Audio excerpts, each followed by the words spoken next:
Assalamu alaikum warahmatullahi wabarakatuh, everybody. I'm Preacher Moss, host of the SOS on an amazing Wednesday, Hump Day Wednesday. Hope everybody's in this space, they're in your place, and you're doing things that make you feel better about you. You're doing things that make you feel better about the future. You're doing things that make you feel better about your family. The things that matter is basically what I'm talking about.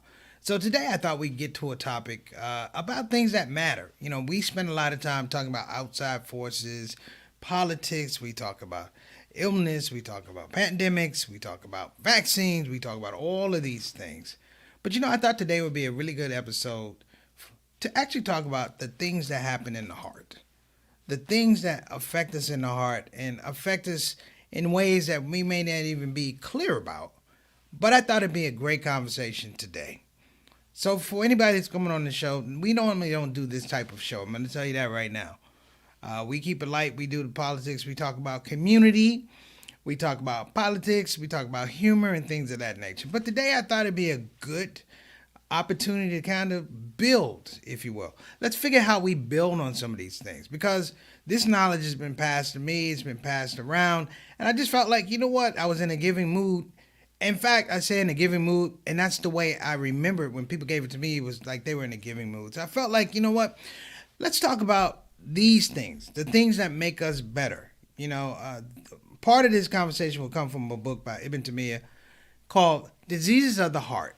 Now, before we get deep into this, I want everybody to know that I'm not claiming to be an Islamic scholar. I'm not a theologian. What I'm trying to do is possibly give it to you in a little bit of lay language, somewhat sort of how it related to me or how I thought about it and how you may think about it. Like I said, I'm Preacher Moss, the host of the SOS, but this is our platform.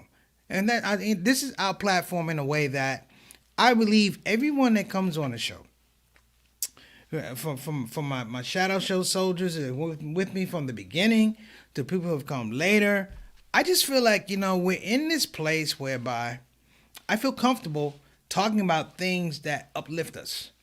You know, we're a stone's throw away from Ramadan, and I felt like, you know what, I want to start getting things off my heart, off my spirit that won't do me any good. Per se, when Ramadan starts, I don't want to be in a deficit. It's sort of like weight. If my ideal weight is, you know, 200 pounds when I start Ramadan, I don't want to have to throw things off to get to 200 pounds because it slows up the process. So I hope you guys don't mind. Now, like I said, I'm not a scholar. I'm not trying to be an imam. I'm just going to give you to you with some logic and some common sense that you can appreciate, and when you give it back to me, I'm sure that I can appreciate. All right, before we do that, we got stars in the building. If you're on the show for the first time, thank you for coming on the show. We appreciate you. Thank you for spending a little time with us. You are, like I said, in a space with some very, very special people, and you're going to meet them momentarily. My idea when you come on the show is don't be a wallflower. Jump in the comment section. Get what's known as affectionately as a shout out. We want to recognize you. You know, a lot of times when you do stand up, you know, people recognize you from being on stage. You rarely get to shout out people on stage. And on this platform, I'm happy to say, thank you, Aldro. I get to shout out my people. So it's a stream of consciousness, but I see people in the queue, and I'm going to reach out to them because that's what family does. That's what family does. So that's my thing. And if you don't mind, we're trying to get to 150 subscribers. If you're here for the first time, click the subscribe button. Let's get us to 150. Like, you know, we're at 141, 149 now. 150, that's a big deal. Okay. That said, I have to introduce the people who make the shout out show. And you could be one of those people too, but let me show you how we treat the stars in the building. First of all, it's a family. Very few shows grow families. This is one of the shows that grow families, where I get to know the people, how they're doing, how they're feeling, are you okay? And it's kind of a closed group. It's a closed group, but it's an open group. Because I have a high level of affinity for the people that come on the show. So let me do that. First up, we got Sister Ree, who is the craft services, the dietitian, the head chef, and all of that. But Sister Ree has not been feeling well for the last couple of days. So I'm going to ask everybody to make extra prayers for her, extra dua, that whatever it is that she's going through, that, she gets shifa. She gets a robust healing, a robust recovery, and expiation of sins, all those things. When I say that, sin and redemption, it's a very I want to say it's a very different thing, but it's moving something out of your life, Ree, that shouldn't be there, and we're happy. We're happy that you share with us that you're trying to do better, but I know you've been struggling since you got back from Michigan. So listen, whatever the doctor's going to tell you, do that, and we're here for you. We're family. This is the Shout Out Show family. Want to give a shout out to Sister Sultana, who is the consultant producer who does a whole lot behind the scenes, brothers and sisters, to make sure your brother Preacher Moss stays on task. Sometimes it's not hard to imagine. I get off task. I'm a creative. Sometimes I'm over here, I'm over there. You need somebody who physically and can, in a very effective way, pull you back and say, hey, let's finish these things and build. She's been very instrumental in how we build things. Thank you so much.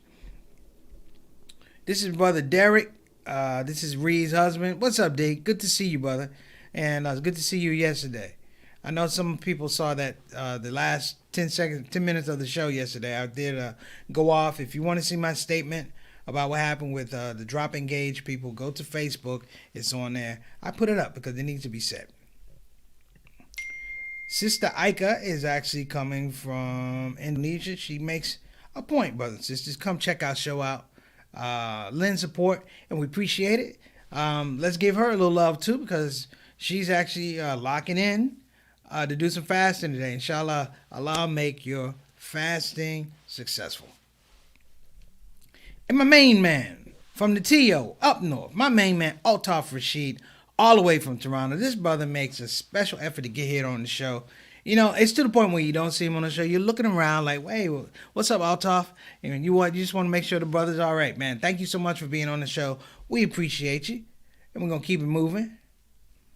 So we got a lot of folks on. Sister Sultana, all the way from New Jersey. Glad to have you back on the show. See how I remember where you are, Sister Sultana? And look, she tried to give me a whole greeting. Wa alaikum assalam wa rahmatullahi wa barakatuh. Listen, sister, I appreciate you coming back on the show. We appreciate your presence, and when you're not here, we miss you. All right, enough said. Sister Jasmine, all the way from the UK, doing her thing.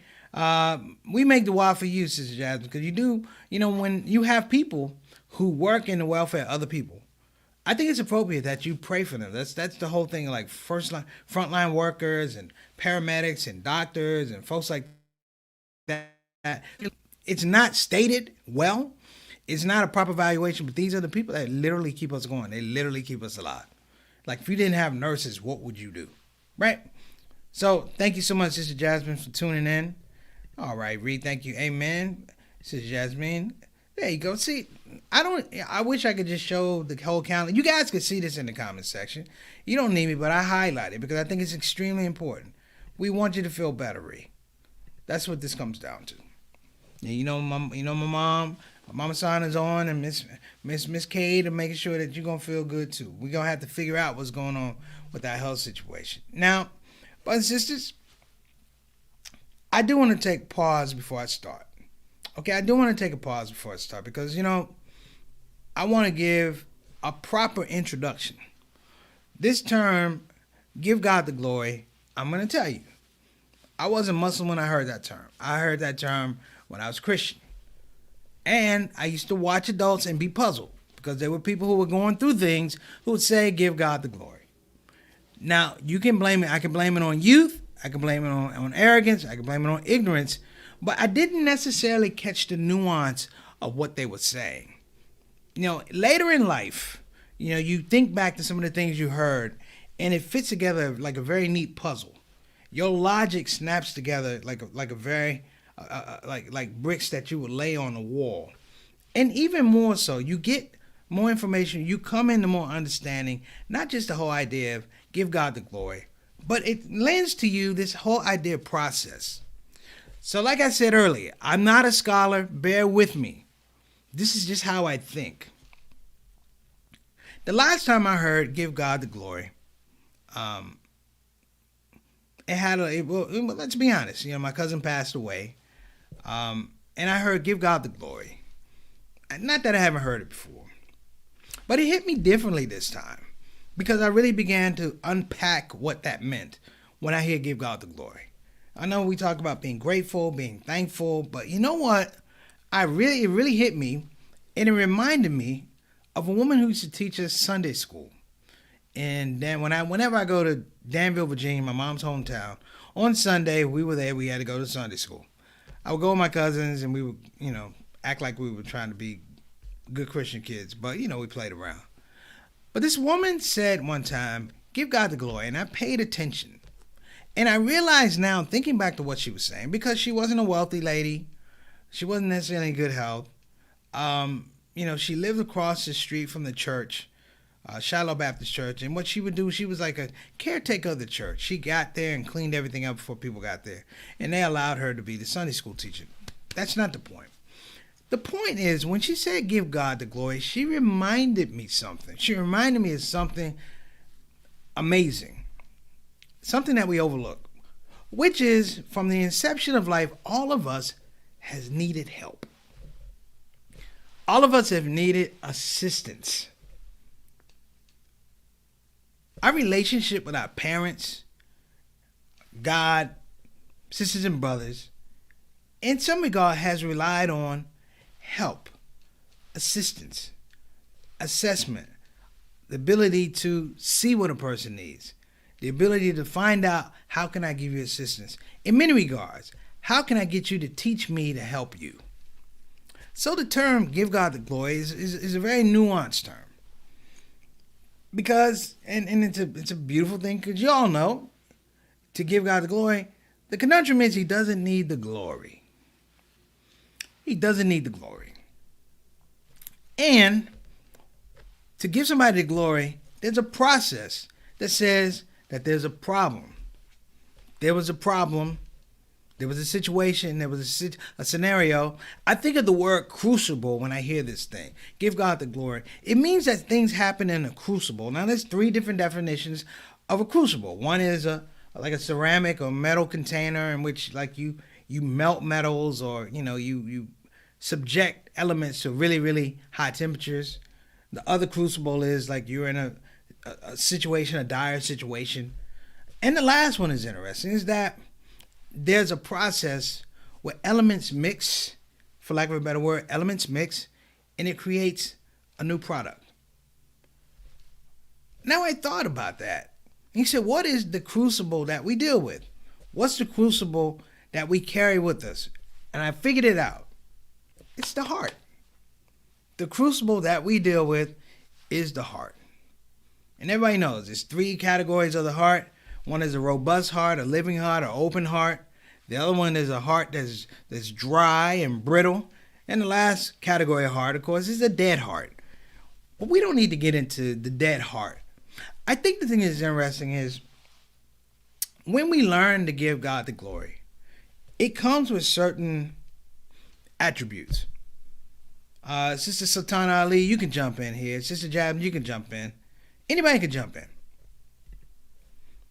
Sister Santiago, good to see you. I'm glad that your ankle is healing.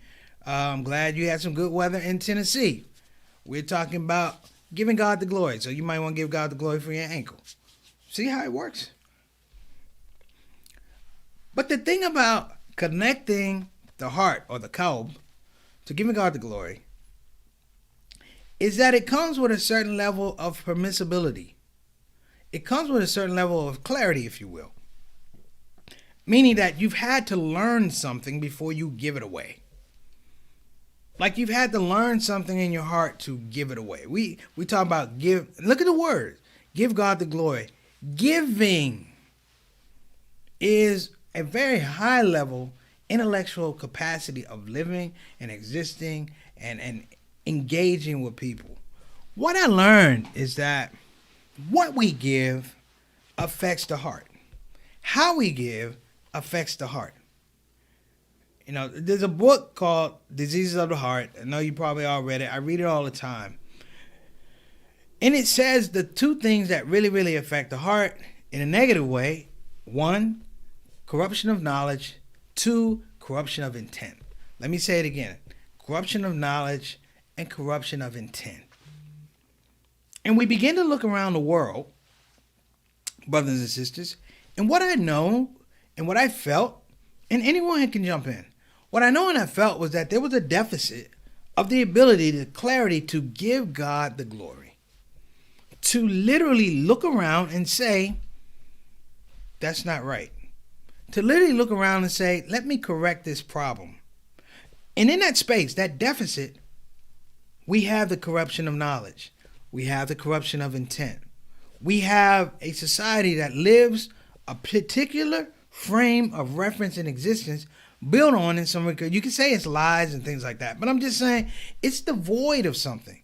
And in that void, if you live in a space where you're willing and accepting of corruption, of knowledge and intention, then you're literally living in hell. You're literally living in an abyss. What's going on, brother? My main man, alhamdulillah. What's going on? Good to see you on the show. Assalamu alaikum rahmatullahi barakatuh. Hope you're doing well. Family's good. Always good to see you on the show, brother. I appreciate you. You know that. Even though I give you a hard time when I see you.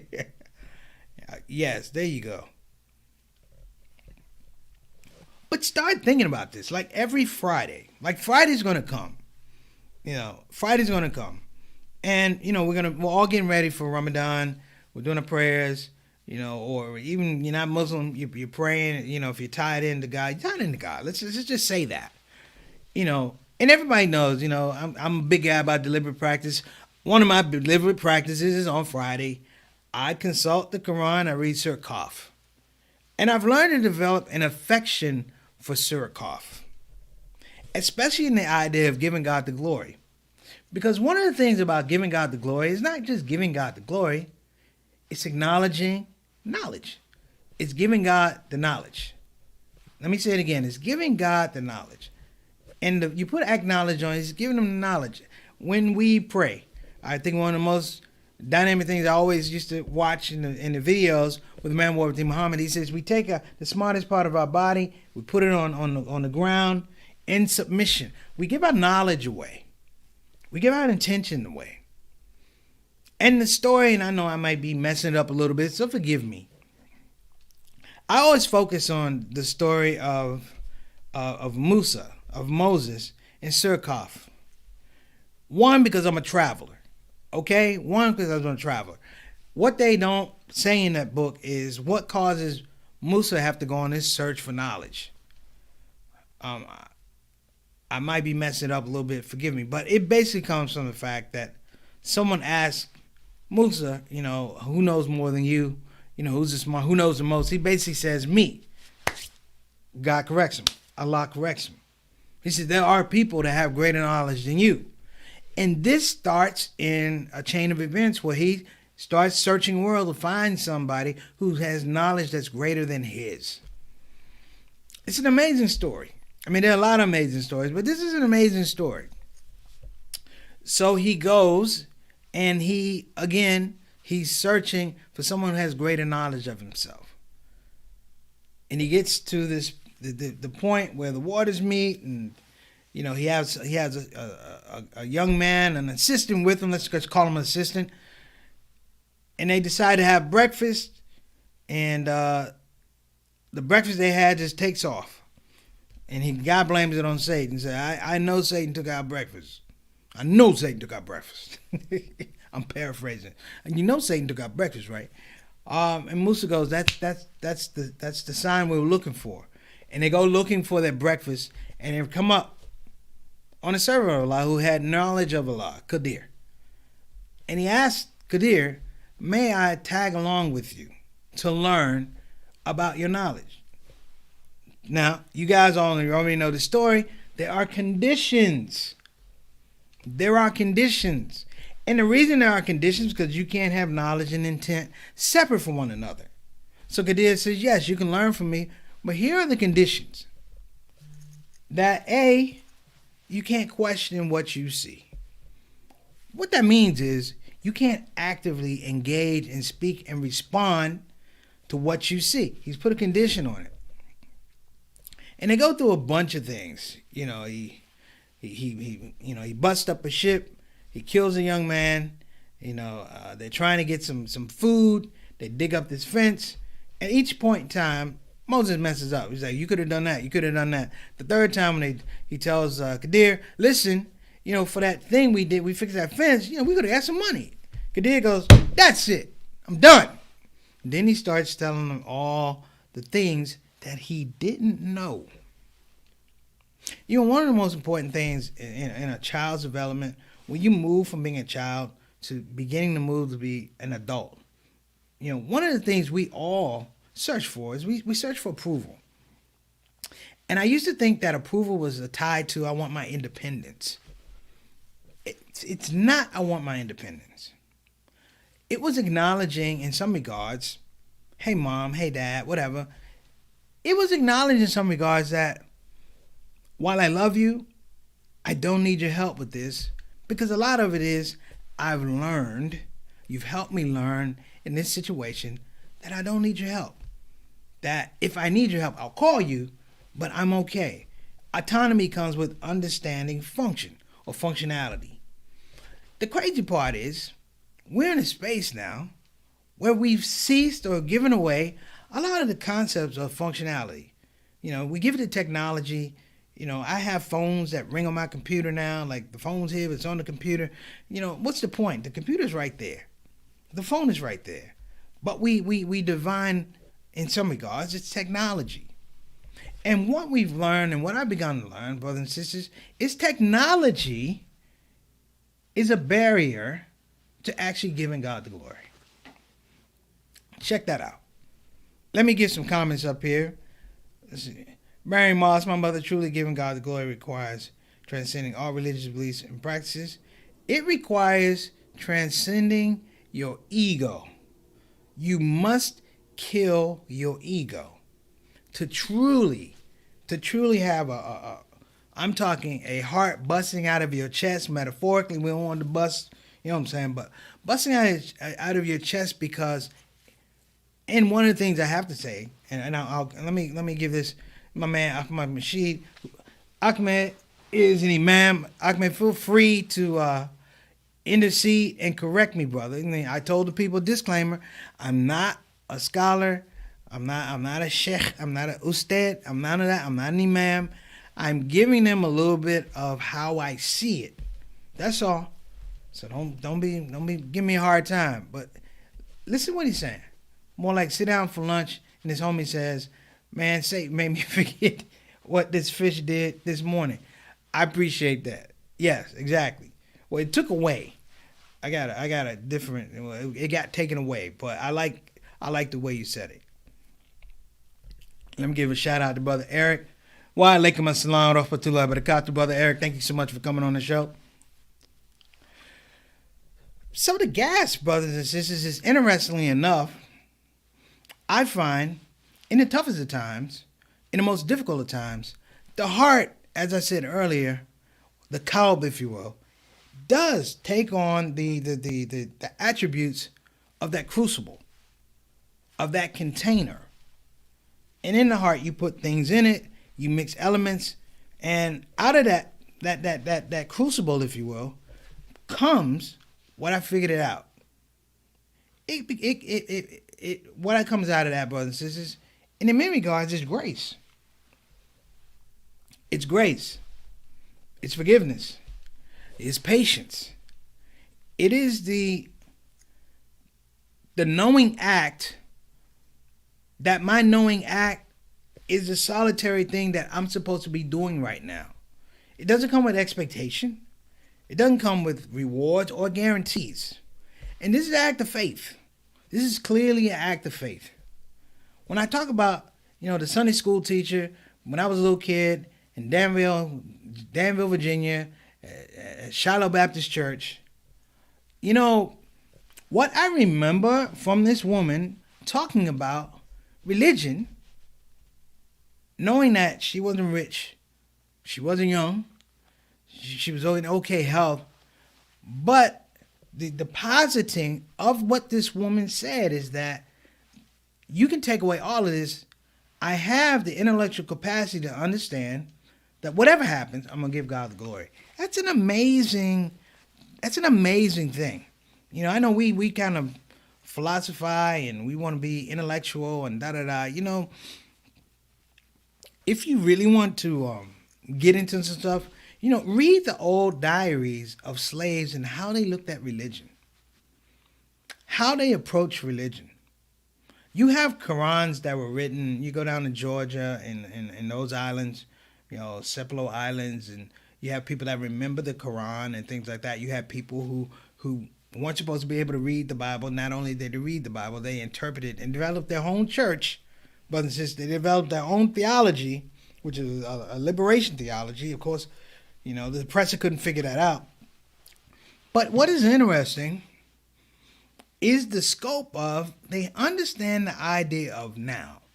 They understand the idea of the present. In the religion of Islam, it's interesting because the present is giving you a picture. It gives you a picture, but it gives you a huge rear window to look back on. It gives you a huge rear window to understand human belief, human behavior, how things are played out. You have a textbook, we call it the Quran, or you call it the Bible. And then, you have personalities who've lived through times, who show you, and in many ways demonstrate to you, the way you handle these things. And I'm not saying it's the best of ways. I'm not saying it's the best of ways. But I'm saying it's the best presentation. Why did I say it's not the best of ways? Because I'm not sure. Allah knows best. I don't know best. I don't know best. I can tell you it, but I have to believe it. And I think that's, in many regards, that's a jump off. That's a disconnect. So as we begin to look at this thing, the scope of giving God the glory is interesting. There's a part in the book, Diseases of the Heart. I love this part of the book. It explains what happens when you hold on to things that are unnatural as opposed to when you let them go. Giving God the glory is supposed to be natural. Hear what I'm saying? It's supposed to be natural. Let me give a shout out to my brother. Wa alaikum assalam wa rahmatullahi wa barakatuh. What's going on, JT? They got me up here working today, brother. But the idea of giving God the glory is a very nuanced idea. This is a very intellectual transaction because it has more to do with not just giving God the glory, it's increasing capacity. It's increasing, you increase capacity. When you give compassion, when you give mercy, I just realized you increase capacity. Let me demonstrate. In the book, Diseases of the Heart, they talk about the heart, they talk about the kalb, right? And they talk about there's a word called imsak. Imsak. And the word imsak in Arabic it has two meanings. One, it means to cling. Like you cling. Now, you know how it is when somebody clings to you, it's not natural. It makes you feel that there's some stress, some anxiety. When you cling to something, when you cling to your last dollar, it's a foreboding of stress. It's foreboding of uncertainty or doubt. When you don't know something, your babies are scared, they cling to you. And it's a natural reminder. It lets you know, da-da-da. But people, sometimes, they cling to things unnaturally. They call that imsak. Now, the other definition of imsak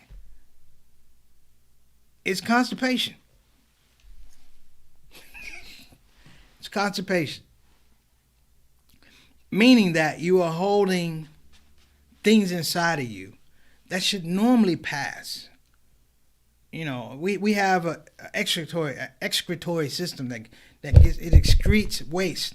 It's a natural process, but you have people who, for some reason, will hold on to things that are supposed to be natural. If you go to the drugstore, your Walgreens or your CVS, they got a whole aisle of stuff to move your bowels, to unplug whatever is plugged, Metamucil, X-Lax, Dugalax. That's a funny thing, man. My aunt told me she took some Dugalax one time, tried to get on a bus. She got off that bus. All right, listen. But look at what I'm talking about on the spiritual side, that you hold on to things. And I figured this out, and anybody can jump on. When you don't give God the glory, you are holding on to something. You are clinging to something. And what you're clinging to is your own arrogance. Knowledge tells you didn't make yourself. Knowledge tells you Something bigger than you created this world. Knowledge tells you that, you're not from yourself. You didn't create your own self. Knowledge tells you, you can't breathe, you can't blink without being part of a larger system. And yet people cling to the fact that I did it all, it's all on me. I made it happen. We are a country and a world and society that are connected by assistance. We're connected by assistance. And here you have people going, I'm going to cling to it. And when they cling to it, that's why you have all these diseases and all these diseases and diseases of the heart. Let me say this and I'm going to close. The whole exercise of speaking on this today is that as we head in Ramadan, I want to let go of things. I don't want to be clinging to things that in many regards affect my capacity. I want my crucible to be filled with things that are good things. And so when they mix, whatever comes out of the mix or results out of the mix, it's a good thing. Hey, you don't put poison with milk, because if you drink it, it's poison milk. And releasing the toxicity in many regards, that's in our own lives, it's in our government, it's in our relationships. It's everywhere. It's in all our thoughts. And I've understood, and I want to appreciate. I can't remember the lady's name that taught that Sunday school class. You know why? Because we ain't pay attention. But I want to thank her. I know she's not here because she was about 102 when I was 8. But I'm going to ask that her family, that she be blessed. Because she helped me remind something some years later, and it made sense. So brothers and sisters, listen, I appreciate you. Let me give a quick shout out to our sponsor. Make the We're going to have another sponsor, but this is our main one right here. If you're looking for financial information, if you're looking for financial freedom, if you're looking for financial advice, stop playing around. The person you want to go to is located at BeFinanciallyIndependent.com. Again, that's BeFinanciallyIndependent.com. If you don't have a computer, call 1-800-679-3175. Again, that's 1-800-679-3175. The person on the other end of that phone, you know what? They're going to give you information. They're going to give you information, important information, helping you structure, in many regards, how you're successful with your own money. There's a thing, I saw this on the radio. We work hard for the dollar in our communities. The problem is we take our dollars, we give it to situations, scenarios where the dollar stops working for us. What I like about BeFinanciallyIndependent.com is you're going to have a conversation about how you have a dollar, you work for that dollar, and now you're trying to figure out systems and modality for that dollar to work for you. All right, everybody? But listen, I had a great time. I hope you guys don't mind. Like I said, I'm not a scholar. I'm just a guy like everybody else on here trying to figure it out. And sometimes, you have to go back, for lack of a better word, and remember them people that was in your ear. That poor lady, I feel bad. We used to say some terrible stuff about her. But I'm going to say she was brilliant. She was giving, she was loving, and most of all, she was willing to help, give assistance. So, on that note of giving assistance, I would like to close by saying, wherever you are, whatever you're doing, take a minute, give God the glory. I'm Preacher Moss. This is a shout-out show. See you tomorrow, inshallah. Assalamu alaikum wa rahmatullahi wa barakatuh.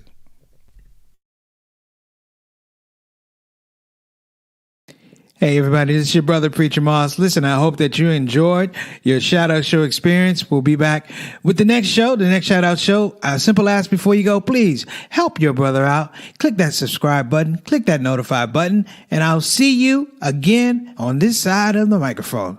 You probably wonder what that smell is. That's me. I smell good. And the reason I smell good is because I use oils from Tarif Attar. So I'm not saying you can't smell good. I'm not even saying you stink. I'm saying you have the opportunity to smell exquisite.